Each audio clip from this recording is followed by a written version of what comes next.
Assalamualaikum warahmatullahi wabarakatuh. Hello everyone, fellow lecturers and friends. Today we'll be explaining in regards towards the topic Supercharger Induction System. We are from Group 9, and before we start, let me introduce myself. My name is Irfan Zidni. My name is Muhammad Irfan Irsyad. And my name is Fauzan Al Jasin. And my name is Adam Muhammad Fadli. Okay, moving on to the presentation. Here we have some table of content.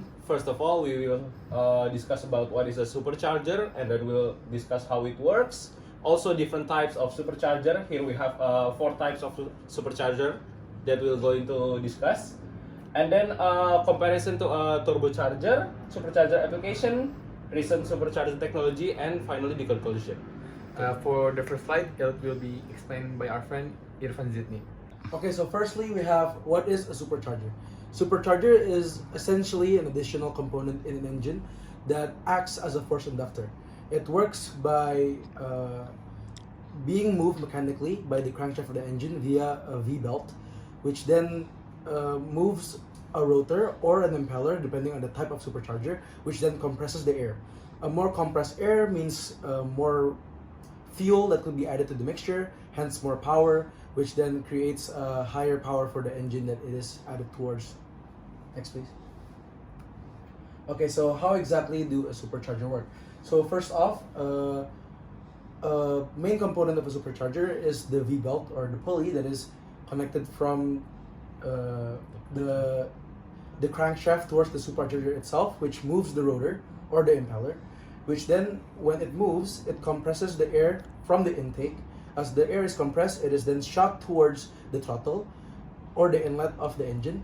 Once it enters the engine, due to the air being more compressed, it also means that it is able to also accept more fuel into the mixture. Once it is combusted, it would mean that it will have more power that is caused by the supercharger function. The second one is the dynamic compressor supercharger. It's similar to turbocharger using an impeller, but it is driven still by the belt from the crankshaft itself.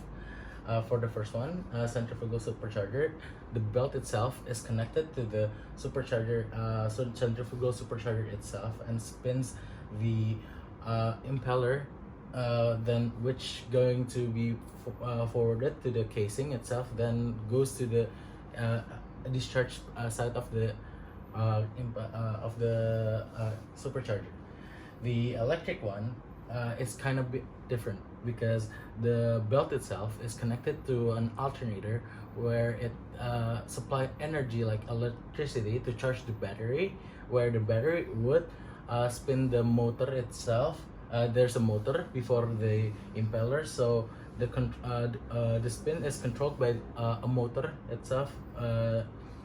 Then different than the centrifugal supercharger. And also to add, you may see and maybe inspect yourself that it's very much similar in shape to a turbocharger. The key difference, you may see that it's also moved by an impeller, but as for a turbocharger, as it's moved by the kinetic energy of the exhaust gas, this still uses the mechanical energy from the V-belt towards the crankshaft itself.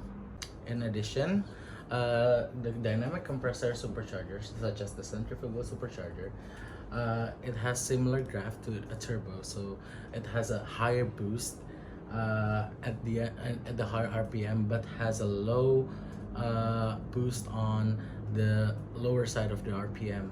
It's similar to a turbocharger, where it has like turbo lag, but for the electric one, it is much more similar to a positive displacement supercharger, because the motor itself powers the impeller to spin, where it will adapt to certain driving position, so it's the graph would be more dynamic, much more similar to the supercharger from the positive displacement one. Okay, continuing from before, here we have the comparison of supercharger to a turbocharger. So we can see that supercharger requires the power from the engine. Meanwhile, the turbocharger gets the power from the exhaust gas. The second one, the turbocharger will up boost from the start. But for a turbocharger, it will be built up from a certain RPM. Supercharger power band increases in subtly across the graph with no lag, but a turbocharger power band increases in drastically in certain RPM in the graph with lag. So initially a supercharger gave more power to the car, but a turbocharger gave a higher boost in the higher RPM. So for as we can see from the graph, the torque graph for a supercharger is more stable and the RPM with the additional power. So the other advantage of turbocharger is more efficient than a supercharger. Okay, the second one, we have supercharger being used in an aircraft engine. So why do aircraft needs a supercharger? Because at higher altitudes, when planes fly, the air density is significantly reduced, so the power output will be also reduced.